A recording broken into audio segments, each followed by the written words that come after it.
Dans les années 1920, le Royaume-Uni sort tout juste de la Première Guerre mondiale et la société est en pleine transformation. Les femmes viennent d'obtenir le droit de vote, mais les milieux scientifiques et universitaires restent très dominés par les hommes. Londres, qui est un centre intellectuel majeur avec des universités prestigieuses comme Cambridge ou encore King's College. Mais les femmes y sont encore souvent marginalisées. Elles peuvent bien évidemment étudier, mais ce sera sans toujours obtenir les mêmes diplômes ou la même reconnaissance que les hommes. C'est dans ce contexte que naît Rosalind Franklin, une femme à qui l'histoire a été effacée, et aujourd'hui, je vais vous le raconter. Rosalind Franklin naît en 1920 à Londres dans une famille juive aisée et intellectuelle. Chez les Franklin, l'éducation est sacrée. Très tôt, Rosalind montre une obsession pour les sciences, pour la chimie, et donc à 15 ans qu'elle annonce déjà vouloir devenir scientifique. Plus tard, elle réussit à entrer à Cambridge et se spécialise en physique-chimie. Dans un monde dominé par les hommes, elle avance sans bruit, mais avec une précision redoutable qui va lui servir pour la suite. Après la Seconde Guerre mondiale, Rosalind Franklin devient experte en cristallogie au rayon X, une technique permettant de voir la structure interne des molécules. En 1951, elle rejoint le King's College de Londres. Son objectif? Étudier l'ADN. À cette époque, personne ne sait encore à quoi ressemble réellement une molécule.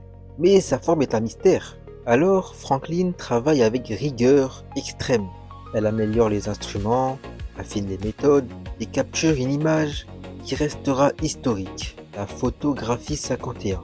Alors, qu'est-ce que c'est que la photographie 51? C'est tout simplement la première image nette de l'ADN. Et sans le savoir, elle venait d'ouvrir la porte à la biologie moderne. Pendant ce temps, deux chercheurs à Cambridge, nommés James Watson et Francis Crick, tentent eux aussi de résoudre l'énigme de l'ADN. Quand soudain, un collègue de Franklin montre sa fameuse photo 51 à Watson, sans son autorisation. Voyant l'image, Watson comprend immédiatement l'ADN est une double hélice. Et c'est comme ça que Watson et Crick construisent leur modèle en s'appuyant directement sur les données de Franklin.